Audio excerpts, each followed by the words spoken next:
Hello everyone again, back with another video. This one is going to be just kind of walking you through the homework. So for those of you who have already done my math lab, you know what this homework feels like. For those of you who this is your first time working with my lab, this is just going to kind of walk you through how to go through some problems. So when you click on the homework sections, I just clicked on a random one. When you click on the homework section, you'll probably start off with the first question and obviously work from there. Let me go back to the first question here. There we go. So if you go back to the very first question, you can look at the question and try and just answer it, see how far you get. But I really recommend you go watch the videos. So if I'm starting in section 2.3, I would go watch the video for section 2.3 and get the concept down. And then I would come back and try and practice. But you may have some latent math skills already. Or you may remember some of this if you've just taken MAT 0028. You may have remembered some of this stuff in the earlier sections. The earlier sections tend to go a little bit easier, so you might just want to kind of chip away at it and see what you know. In that case, you get to a question and you look at the question and you say, okay, well, I want to try and figure this out. The questions are different. Some of them are multiple choice. Some of them are fill in the blank. Some of them are just open-ended. You got to do your own work and then fill in the box with the correct answer. My recommendation is try and keep a notebook, something neat. Don't just scribble it wherever you can. Try and keep a neat, organized notebook of each section and each problem that you do. That way, later when you go to study, it'll be easy to go back and reference the work that you've done. So try and keep a nice, neat notebook at your side with a pencil or pen and work through the problems as neatly as you can. That way, if you do need to go back and reference them, it's just way easier. It's really, really helpful. So let's say, I'm working on my homework and I think I've got a right answer. I'm just going to type in y equals 1. And I'm going to hit down here, check answer, to see if I get the right answer. You'll notice it tells you either, yeah, you got it right, or in this case, hey, sorry, that's not correct. I guessed, right? I just put in a random number. And then I hit OK. Well, that doesn't mean I got that question wrong permanently. I can just try again. I can go back and rework the problem and see what went wrong. Maybe I missed a negative sign, or maybe I messed something up. Maybe I said, oh, I messed this up. Maybe it's -1, right? Maybe I go back and I try and fix it and I say, okay, I put 1, but I really think it's -1. I can hit check answer again. It'll say, sorry, that's not correct. Again, I'm just guessing here. And I say, okay, something really, really must be going wrong. Notice down here it says final check. I'm going to leave -1 and I'm going to hit final check. And it's going to tell me, sorry, this was the correct answer. It was -9. And don't hit next question. I mean, obviously you can if you want to, but it'll leave this question wrong and you'll go on to the next question. You don't have to do that. You have an unlimited number of attempts, so hit similar question. You'll see this red X. This red X says that you've got this question wrong, but you can rework the question. There's no reason you have to go back and redo the question. There's no reason you have to skip the question to go on to the next question. You can redo the question, and it will allow you to attempt it an unlimited number of times. And over here, if you're getting stuck, and you try the question again and you're still not getting it, over here on the right hand side you'll see this thing that says question help. There are tons of tools that you can use in order to get through this question. You can click help me solve this. The help me solve this will actually solve this question for you step by step by step, and then as you solve that question it will say, okay, we've got your question. Now it'll generate a new question and say, okay, you try this one. So help me solve this doesn't just do the question for you and give you the points. It walks you through the question and then gives you another question and says, okay, now you try. Or view an example is kind of the opposite. View an example will show you a similar question and it will let you work through that question, but as you work through that question, step by step by step and get it, it'll spit you back out on your original question. So it won't change your question. It'll actually help you through a different question. And then it will tell you that, okay, now you have to go back and solve your own. It also has a link to the textbook.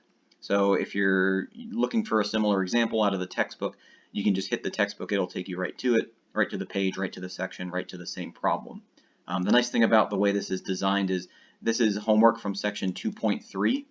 And what this means over here is that this problem looks like it's coming from chapter 2, section 3, and looks just like question 1. It might not be exactly question 1 from the exercises, but they're saying that this is what this question is based off of. It's a very similar question to question 1. Maybe just some numbers are a little bit different. So you have those resources available to you. The other thing is over here in question help. Ultimately, watch the videos, try to help me solve this or the view an example. Some students like one versus the other better. Some students like to swap back and forth between the two. You can always look at the textbook, read the textbook. It's pretty easy to actually read. It's not a terrible textbook. So go through, try and read the textbook and see what you can get out of it. If that's not helping you, then you can hit Ask My Instructor. And this is why it asks for your email.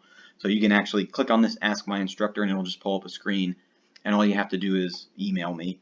Now when you do the Ask My Instructor, please let me know what's the part you're getting stuck on, or what you've tried so far. Don't just email me and say, I can't do this one. Okay, you know why. Just saying you can't do it doesn't help me help you. Tell me why you can't do it. Tell me what you have tried. Tell me what's not working. And that way, if you look at, or if I look at your email, I'll know where to start. I know you're not just starting from scratch. I'm not just going to do the whole problem for you. So make sure when you ask me, tell me where you are at in terms of where you're stuck in the problem. You can also print these if you want to print and do it by hand. But again, all this has to be graded online. So if you do want to print it and do it by hand, that's going to be a totally just you doing it on the side, and you'll never get a grade for it. So make sure you're transferring those answers onto the homework here. There's also a thing that usually there's a video link here. Not all of them have it. Most of them have it. This one doesn't. I guess maybe because it's only the first problem. I'll show you another question that does have one if I can find one. So let's say we've done this. We've gone through. We've worked through the help, and now we're trying to figure out what this problem is. So we've got a basic, this basic algebra problem. First, we want to distribute the -4 on the right-hand side. We might get -8y minus 20. We want to get solved for y, so we would put all our y's on one side, all the numbers on the other, and we'd do some division, and we'd see, let's say, -7. Check answer. Fantastic, right? We get it correct.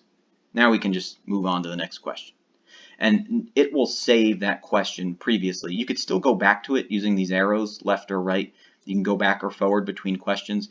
And notice I can still hit similar question. So even though I got this right, I can still practice it again. Maybe I did a lucky guess and I want to actually get it right, knowing that I know what I'm doing. Hit similar question, and you can still redo it. Now, even as you go through it now, I'm just going to guess and say 3. And I'm going to be really stubborn and say 3 again, and then I'm going to say 3 another time, just because I want to be stubborn. Notice it'll ask me. It'll say, hey, you already got this question right, and now you got it wrong. What do you want to do? Do you want to save this attempt, the wrong one, or do you want to save your best score? So even though I already got it correct, I can get it wrong and still get points for it, because maybe I just went back and practiced. But I realized what I was doing. I said, oh yeah, I saw what I did. I just put the wrong sign in or something. I don't want to redo the question. I'd like to keep my best score because I already got it correct. So that's a really nice feature. The other thing, you can also pull down this list and go through. This list will give you every question broken down, and it'll give you checks and red X's as to the questions you got right and the questions you got wrong. Every time you finish a question, it'll save your score. But there's also a save button. I always recommend if you're in the middle of doing a problem and you get distracted or taken away from the computer, you might want to hit that save button before you get up and walk away. You never know, you might lose power or something. But there is a save button here. But every time you finish and hit final check and you get it right, it saves it. Or if you hit final check and get it incorrect, it still kind of saves it. But you can always go back to it later and correct it. I'm going to pick on a random question here and see if I can find... Yes, okay, so this one has the video along with it.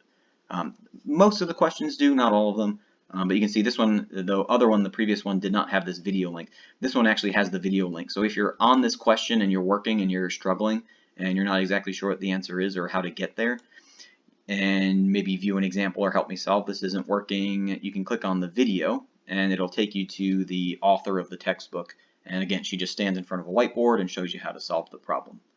So tons of resources, and really this is what you're paying for when they say, you know, it's $100. Some, you know, computer programmer had to go in here and program all this stuff. You know, the author of the textbook had to stand there and do a bunch of video lectures.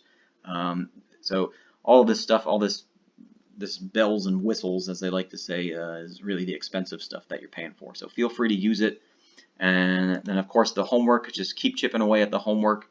Try not to skip ahead sections because most of the homework builds upon the previous section. You know, so don't do chapter 4 without doing chapter 3.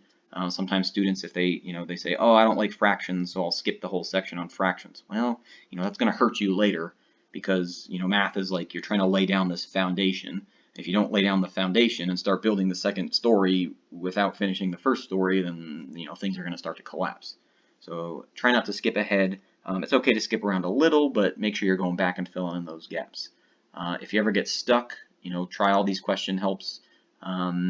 And if none of this is working, you know, ask me, email me, and or worst case scenario, come see me on campus. I can even sit down with you and explain it to you in a different way if the videos or the you know, resources on here aren't working. So if you have any questions, please let me know. Otherwise, you know, start the homework and have fun. And I hope you have a wonderful semester.